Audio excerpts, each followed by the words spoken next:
What's good, my MMA people? Today's Monday, and we starting off right. I just want to let you guys know today's sponsor is by my old brand. I keep the logo, which side is going to be? Usually this side or that way. It's a cup. When you do good things, you start to get rewarded good. The state starts to recognize you for stuff. It finally gets my, approval for certain things. I'm putting my plaques up. You're going to see these things behind me hanging up in my office soon.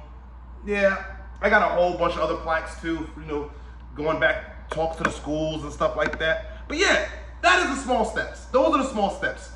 And with small steps, you get to bigger steps. Like Francis. Working in the sand mines when he was 10 years old. Small steps is living in the mines. So he walked and made his way to Morocco, like hitched rides, did all these different things, made his way to Morocco, and then 7 times traveled on rafts to Europe and got arrested and sent back. And when they would send him back, they would drop him off in the Sahara Desert. That's how they would do to people that were trying to make their way to Europe. Working in Africa, then to leave to get to the big steps. He was a man, decided that he had to leave his village, and he wanted to be a professional boxer. Which is fighting in the league. And this ain't like the fighting in the league, but to me, this means it's much important to say that, hey, I have my own LLC. But let's get into it, man. And the reason why I'm bringing Francis up, because he has a big test in front of him after his last situation.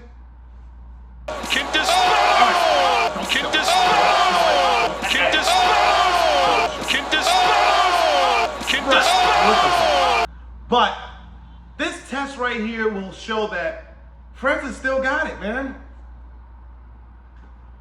And if he loses this fight, let's say we might see him retire. But where do we rank Francis at? And where do we rank Ferreira if he beats Francis? Do you think Ferreira will have done the same thing that Francis has done in the UFC? As he's done it, Ferreira has done in the PFL? Would he have became champion if he fought Tom Aspinall?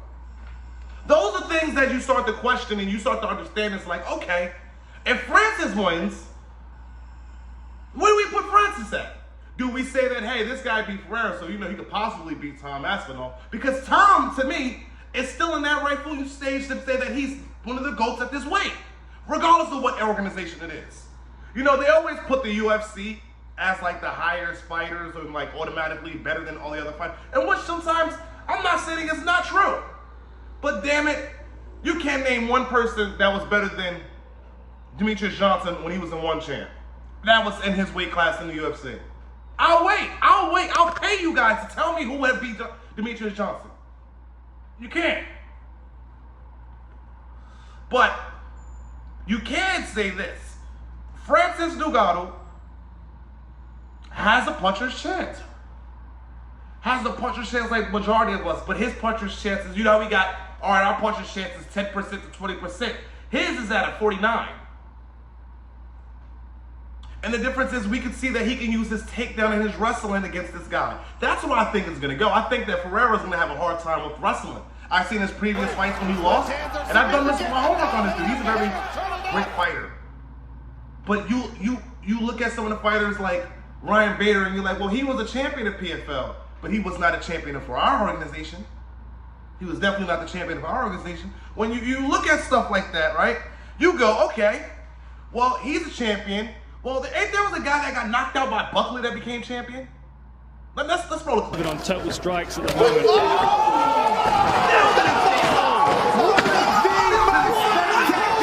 But look at this.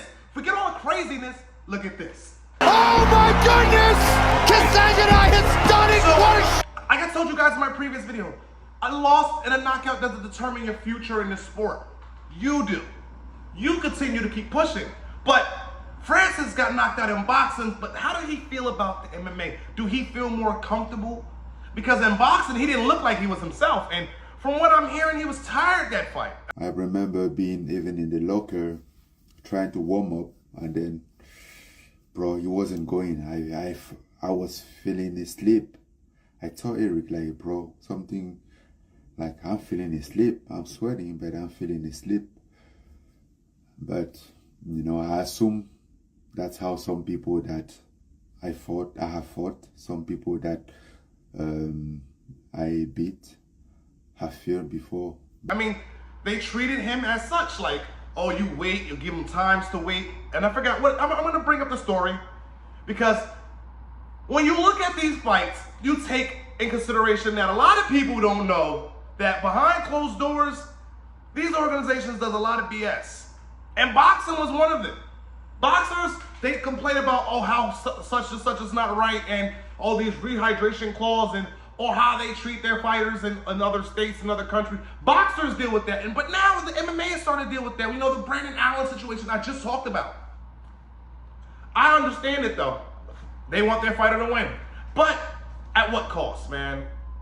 But we go back to Francis and we go, well, this time that he was off of the, MMA world, how much does it change this man? Because it's almost like riding a bike, man. If he goes back to training and did all that, I don't think that man's gonna lose a step unless his knees is bad. If Ferreira can use his teep kicks against Francis, he has a great shot. And he has a chance of knocking him out? I don't know. That knockout was devastating to happen to Francis that day. When you get hit that way, things don't happen the same in a fight. You get scared again. You start to think about that. So this fight right here answers a lot of questions. Right here. If Francis wins, it shows that he always had the dog in him. But not only that, he hasn't lost technically really in the MMA world to me. Like, yeah, he's lost matches due to decision making. But I haven't seen Francis really get stepped up to the plate and lose the way it is. That one moment we were considering this guy fighting John Jones. And to me, I thought John Jones would have won. Based off of wrestling. Because John knows not to get hit. John knows not to get hit. The same way Cyril Gaines stayed in there for all those rounds and he won. And Francis still won. Unless we know that John is not going to be the same guy in that fight. The same way this is what I got to ask fans. Do you guys think that Tom Aspinall can beat Francis Ngannou? Those are questions we have to ask. Because Tom presents new threats. The jiu-jitsu threat and the striking. I just want to know from you guys, from the bottom of my heart, who do you have on that fight? And we're going to get right back to it because we got to talk about the fight under that. We got to talk about Cyborg coming back and fighting this other girl. We got to talk about, Leon Edwards' brother, Fabian Edwards, fighting the guy that knocked him out with the elbow. Those things we're going to talk about because the PFL is not no slouch, man. This is going to be a great card. I see the Battle of the Giants. But let's see if it lives up to expectations. What do you guys think? Like, comment, and subscribe. And see you on to the next video.